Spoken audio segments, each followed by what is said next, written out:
Congress just delivered a constitutional blow to Trump's claims of unilateral military authority. A bipartisan coalition of 63 senators, including 18 Republicans, formally invoked the War Powers Resolution to terminate military operations that Trump initiated without congressional authorization in 3 separate overseas theaters. And this isn't some symbolic legislative gesture or routine congressional oversight.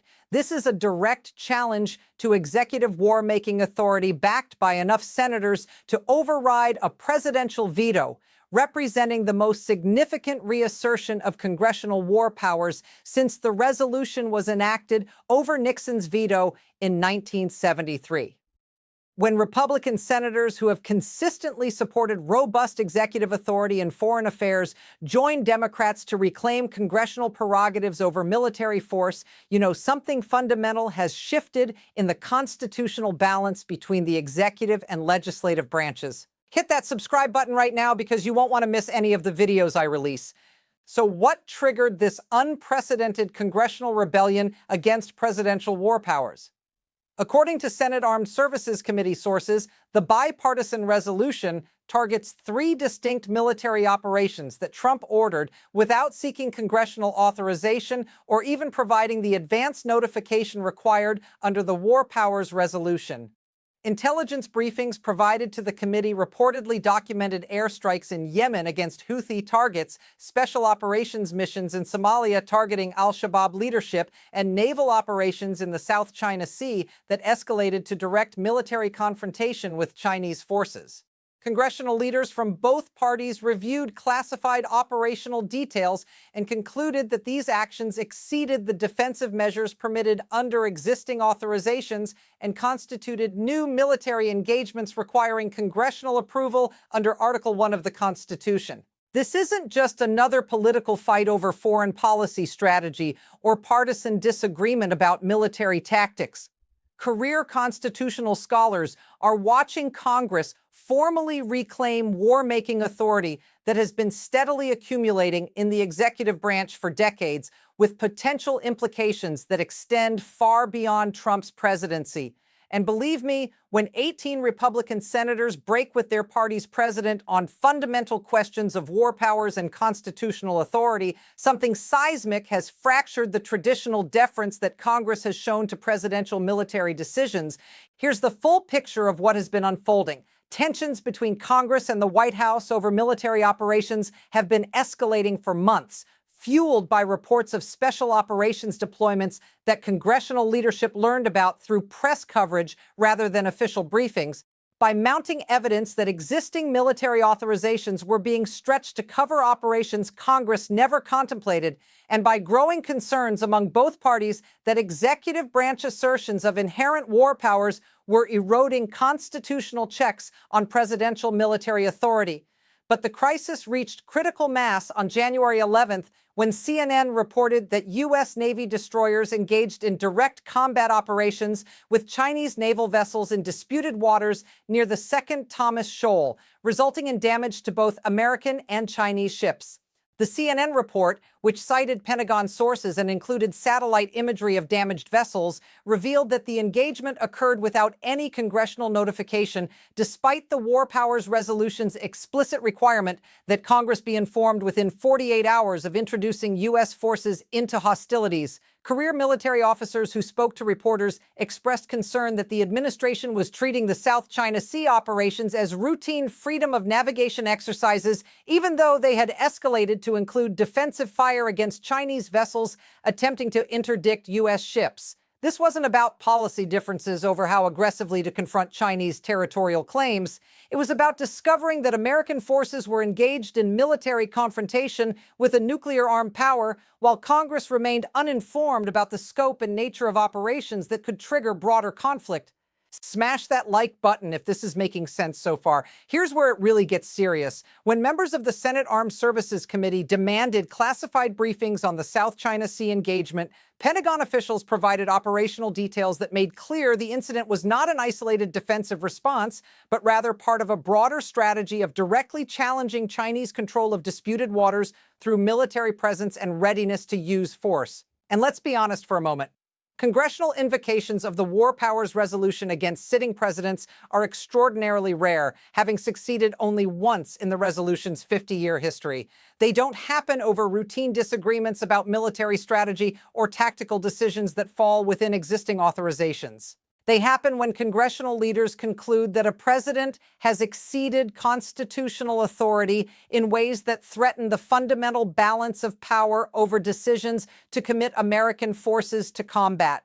Here's what multiple sources familiar with the classified briefing say happened next. On January 13th, the Senate Armed Services Committee held an emergency closed-door session with Defense Secretary nominees and senior Pentagon officials to review the legal basis for military operations in Yemen, Somalia, and the South China Sea.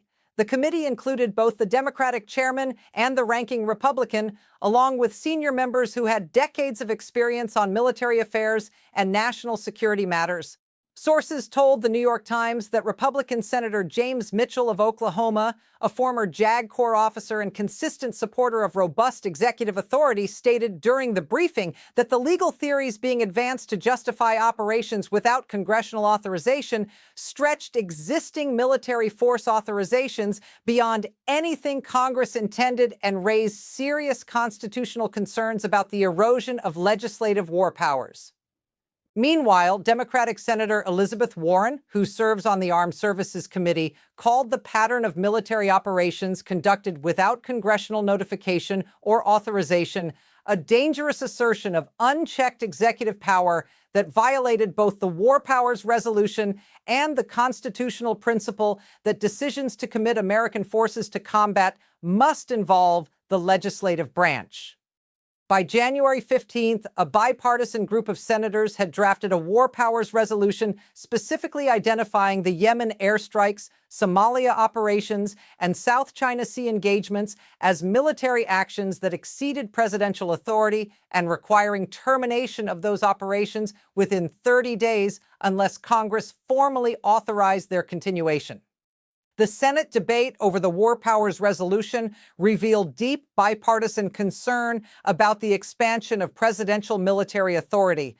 Senator Mitchell, speaking from his experience as a military attorney, explained that he had spent his entire career believing in strong executive authority to protect American interests, but that recent operations had crossed constitutional lines by treating offensive military operations against sovereign nations as routine exercises of inherent presidential power. He stated that the founders deliberately gave Congress the power to declare war because they understood that decisions to commit the nation to military conflict were too consequential to rest with a single individual, regardless of party or ideology.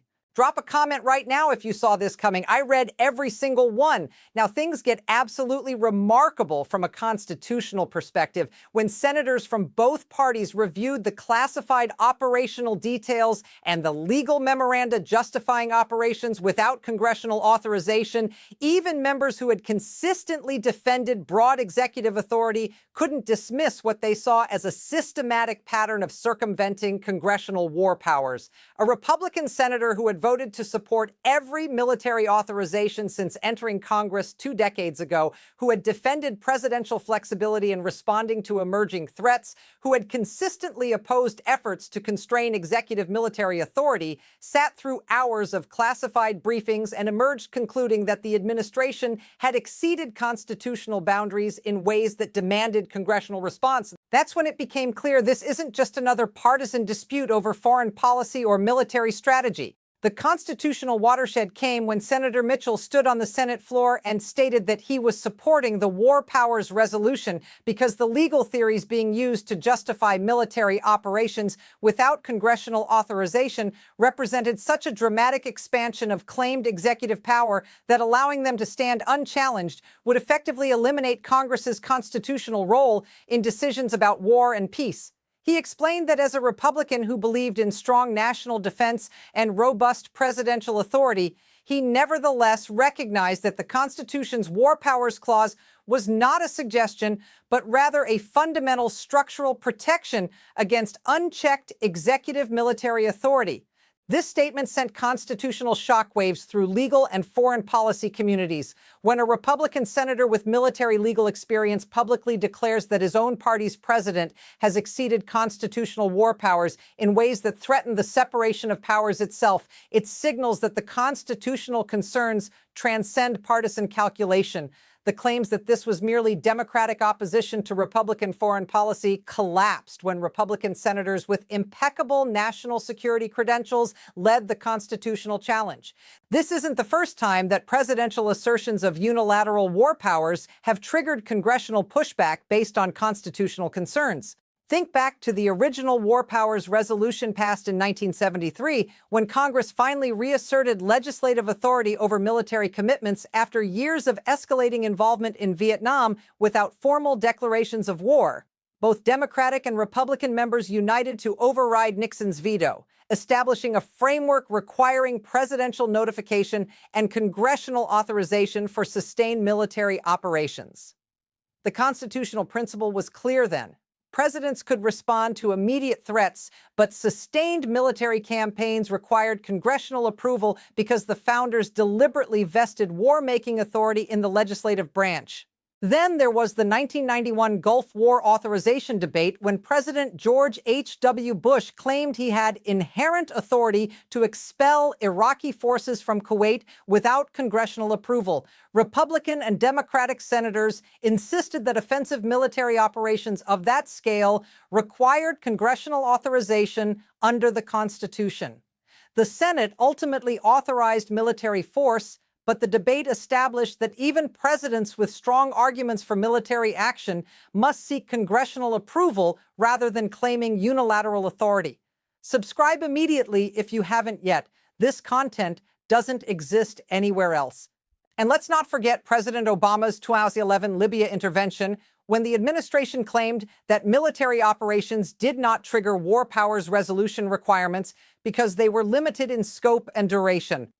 Congressional members from both parties challenged that interpretation, with some Republicans arguing that sustained airstrikes and regime change operations clearly constituted the kind of hostilities that required congressional authorization. While Congress never formally invoked the War Powers Resolution to terminate Libya operations, the controversy established bipartisan skepticism about elastic interpretations of presidential war powers. Now, however, it's different. This time, Congress isn't just expressing concern or debating legal theories. This time, 63 senators, including 18 Republicans, are formally invoking the War Powers Resolution to terminate military operations, with enough votes to override a presidential veto if Trump refuses to comply with congressional direction. The pattern is unmistakable. When presidents claim authority to initiate and sustain military operations without congressional approval, eventually bipartisan coalitions emerge to reassert legislative war powers because the constitutional stakes transcend partisan foreign policy preferences. The difference is that this time the congressional response comes from a coalition with sufficient votes to force compliance even over presidential objections, representing the most serious challenge to executive war-making authority in 50 years. So what specifically makes these military operations such clear violations of congressional war powers, according to the constitutional experts and senators who have reviewed the classified details? The War Powers Resolution establishes a clear framework. Presidents can introduce forces into hostilities to repel sudden attacks or respond to imminent threats, but must notify Congress within 48 hours and must seek congressional authorization if operations extend beyond 60 days. The operations that Congress is now challenging don't fit within these constitutional parameters. The Yemen airstrikes against Houthi targets were not responses to attacks on American forces, but rather offensive operations designed to degrade Houthi military capabilities. The Somalia Special Operations missions targeted al-Shabaab leadership as part of sustained counterterrorism campaign that has continued for years without specific congressional authorization. The South China Sea naval operations escalated from freedom of navigation exercises to direct military confrontation with Chinese forces attempting to control disputed waters. Here's the kicker. The legal memoranda that the administration provided to justify these operations without congressional authorization relied on interpretations of existing military force authorizations that senators from both parties concluded stretched those authorities beyond anything Congress intended when it passed them. The 2001 authorization for use of military force against those responsible for the September 11th attacks was being invoked to justify operations against groups that didn't exist in 2001 and have no demonstrated connection to al-Qaeda. The inherent presidential power to defend American interests was being interpreted to include offensive military operations against sovereign nations that have not attacked the United States. This wasn't a good faith application of existing congressional authorizations to address evolving threats. It was career constitutional lawyers and senators recognizing a systematic effort to circumvent congressional war powers through legal interpretations that effectively eliminated any meaningful constraint on presidential military authority. Don't go anywhere. The most explosive constitutional implications are coming next. And here's what should alarm everyone, regardless of their views on military strategy or foreign policy. This isn't just about three specific military operations or one administration's interpretation of war powers. If presidents can initiate offensive military operations against multiple countries, engage in direct combat with great power competitors, and sustain multi-year military campaigns all without congressional authorization, simply by asserting that existing force authorizations or inherent executive power covers any military action the president deems necessary, then Congress's constitutional role in war-making decisions becomes completely hollow. Once that precedent is established, every future president will cite these operations as justification for even more expansive claims of unilateral military authority, creating exactly the kind of unchecked executive war-making power that the founders deliberately sought to prevent by vesting war powers in Congress. This puts Congress in a position where the institutional prerogatives of the legislative branch are at stake, regardless of partisan alignment or policy preferences. On one side, members face pressure to support a president from their own party and to defer to executive judgment on military and national security matters where the administration claims expertise and access to classified intelligence.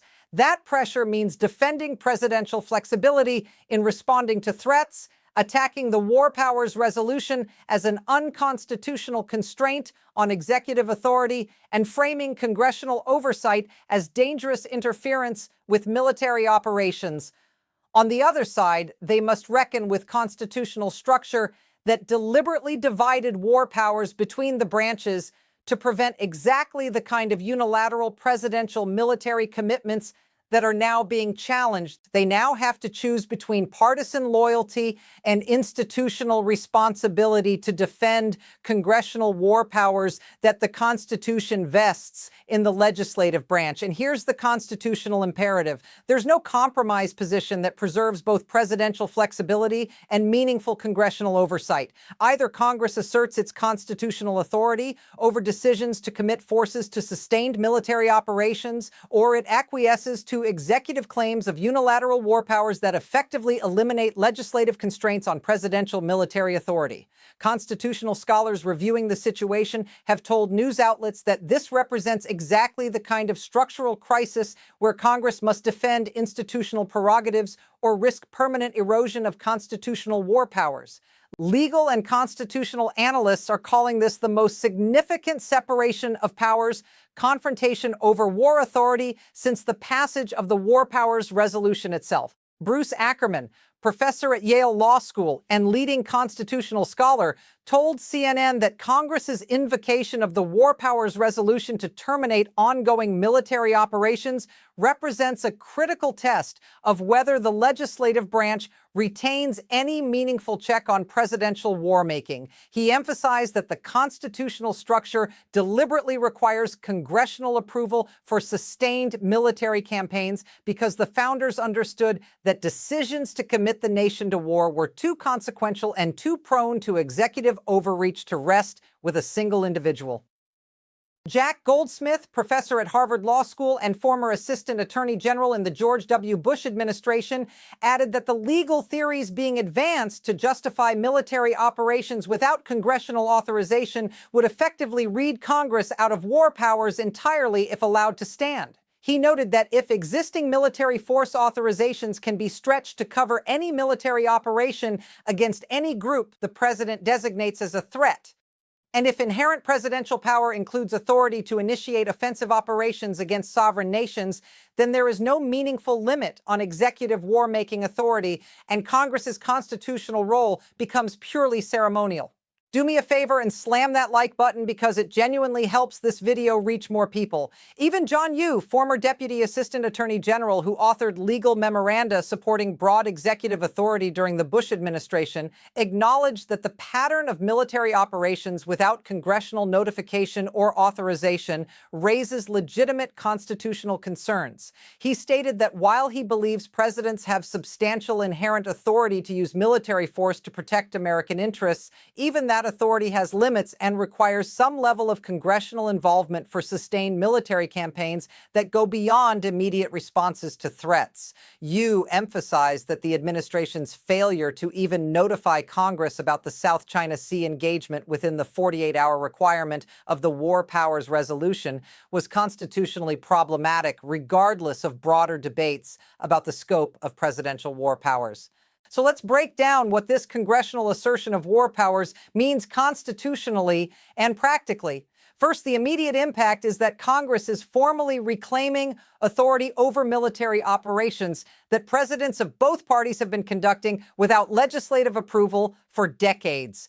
The War Powers Resolution requires termination of the challenged operations within 30 days unless Congress authorizes their continuation. If Trump refuses to comply, Congress has sufficient votes to pass the resolution over his veto, creating a direct constitutional confrontation where the president must either obey congressional direction or openly defy a law enacted through the full legislative process, including veto override. Before this resolution, presidents could argue that congressional silence implied acquiescence to military operations. Now, Congress has spoken unambiguously, forcing the president to choose between constitutional compliance and open defiance of legislative authority. Second, it reestablishes that Congress has not only constitutional authority, but also political will to constrain presidential war-making when operations exceed the bounds of existing authorizations or constitutional executive power. For decades, presidents have operated on the assumption that Congress would never actually invoke the War Powers Resolution with sufficient votes to overcome a veto, making the statute essentially toothless. This bipartisan coalition demonstrates that when military operations clearly exceed constitutional boundaries, Congress can unite across party lines to defend institutional prerogatives. That precedent will constrain future presidents who might otherwise assume that congressional war powers are merely theoretical rather than practically enforceable. Finally, looking at separation of powers implications, this represents a watershed moment in the ongoing constitutional struggle over the balance between executive flexibility and legislative oversight in matters of war and peace.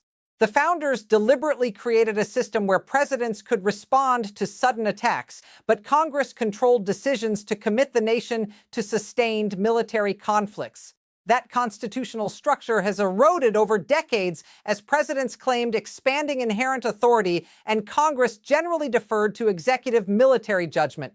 This congressional reassertion of war powers potentially reverses that trend and reestablishes meaningful legislative constraints on presidential authority to initiate military operations without congressional approval. Drop a comment below with your thoughts. I'm genuinely curious to see your perspective on whether Congress should constrain presidential war powers. But beyond the immediate military and political implications, this is really about fundamental constitutional structure that determines who has authority to commit American forces to combat. The War Powers Clause exists precisely to prevent presidents from unilaterally involving the nation in military conflicts based solely on executive judgment about national interests. The founders studied history and recognized that executives have strong incentives to use military force to demonstrate strength, distract from domestic problems, or pursue foreign policy objectives without the deliberation and collective judgment that legislative involvement requires.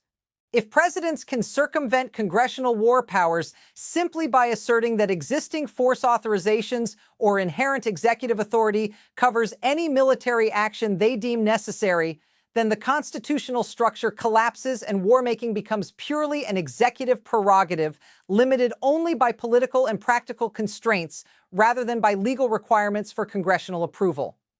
The separation of powers depends on each branch defending its constitutional prerogatives against encroachment, and Congress's failure to assert war powers over recent decades has allowed executive authority to expand beyond constitutional bounds. This scenario is causing intense debate within foreign policy and national security communities about the proper balance between presidential flexibility and congressional oversight. Reports indicate that current and former military commanders are divided on whether congressional constraints on military operations represent appropriate constitutional oversight or dangerous interference with national security decision-making. Some former commanders have argued that the War Powers Resolution itself is an unconstitutional constraint on the president's role as commander-in-chief, and that Congress is undermining military effectiveness by second-guessing operational decisions. Others have insisted that the constitutional structure deliberately requires congressional involvement in decisions about sustained military operations, and that military officers take an oath to support the Constitution rather than to maximize executive authority. The military and national security establishment is grappling in real time with whether congressional assertion of war powers serves constitutional values or undermines the flexibility necessary for effective national defense. Meanwhile, Trump's supporters are absolutely convinced that Congress is dangerously constraining presidential authority to protect American interests, and that the War Powers Resolution represents legislative overreach into areas the Constitution assigns to the executive branch. Conservative media portrays the resolution as Democrats and weak Republicans undermining the commander-in-chief's ability to respond to threats and defend American interests abroad. Things escalated dramatically when Trump issued a statement through the White House responding to the War Powers Resolution. He called the congressional action a dangerous interference with his constitutional authority as commander-in-chief and stated that he would continue military operations necessary to protect American interests regardless of congressional attempts to micromanage national security decisions. He claimed that the operations in Yemen, Somalia, and the South China Sea were all justified under existing military authorizations and inherent presidential power to defend American forces and interests. Trump specifically attacked the 18 Republican senators who supported the resolution, calling them weak on national security and suggesting they were more concerned with constitutional theories than with protecting American lives. Stay with me. What comes next will completely change how you view the constitutional stakes. Here's what makes Trump's response even more revealing about the constitutional confrontation. The statement never actually addressed the constitutional argument that sustained offensive military operations require congressional authorization under Article 1. Instead of explaining why the founders' deliberate decision to vest war powers in Congress should be disregarded, or why the specific operations fall within existing congressional authorizations or constitutional emergency powers, the response focused entirely on claiming that congressional oversight represents dangerous interference and that the president alone should determine when military force is necessary. When your defense of unilateral war-making consists of asserting that presidential authority trumps constitutional structure rather than explaining how specific operations fit within constitutional constraints, you've essentially abandoned constitutional argument in favor of raw claims of executive power. Constitutional experts immediately noted this as characteristic of executives who have expanded authority beyond constitutional limits and cannot defend those expansions through legal reasoning. Bruce Ackerman told reporters that Trump's failure to engage with the constitutional argument that Congress has war powers under Article 1 while simultaneously asserting that congressional oversight is illegitimate reveals an administration that views the Constitution's allocation of war powers as an obstacle rather than as binding legal structure. Jack Goldsmith added that attacking senators for exercising constitutional war powers while claiming those powers don't meaningfully constrain presidential military authority creates a constitutional crisis where the executive branch simply refuses to acknowledge legislative authority over fundamental questions of war and peace. This goes far beyond one president's military operations or one administration's interpretation of war powers. It's about whether the constitutional structure that divides war-making authority between Congress and the president retains any practical meaning, or whether decades of executive expansion have effectively eliminated legislative constraints on presidential military authority. If Congress invokes the War Powers Resolution with sufficient votes to override a veto, and the president simply refuses to comply, claiming that congressional war powers don't actually constrain executive military decisions, then the constitutional system itself breaks down.